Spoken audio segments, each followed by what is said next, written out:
مکار، لومڑی اور بکری۔ بہت پہلے کی بات ہے کہ گرمی کے دنوں میں ایک لومڑی ایک جنگل سے گزر رہی تھی۔ جنگل سے گزرتے وقت وہ ایک کنویں کے قریب سے گزر رہی تھی۔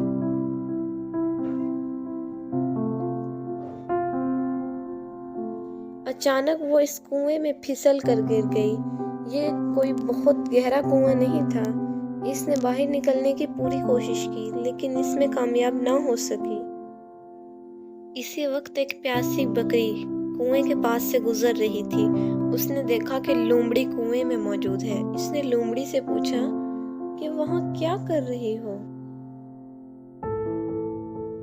چالاک لومڑی نے جواب دیا کہ اس نے خود کنویں میں چھلانگ لگائی ہے کیونکہ وہ اس ٹھنڈے پانی کو پینا اور اس پر تیرنا چاہتی تھی۔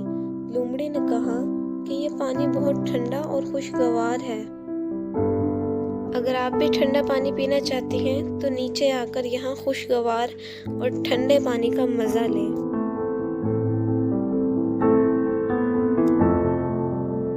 بکری نے بغیر سوچے سمجھے کنویں میں چھلانگ لگا دی۔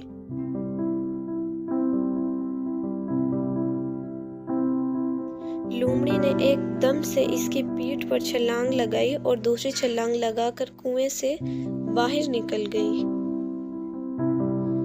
لومڑی بیچاری بکری کو دیکھ کر مسکرائی اور بکری کو چھوڑ کر اپنے راستے پر چلی گئی۔ ہمیں دوسروں پر یقین کرنے سے پہلے ایک مرتبہ سوچ لینا چاہیے کہ وہ آپ کے بھروسے کے قابل ہے بھی یا نہیں۔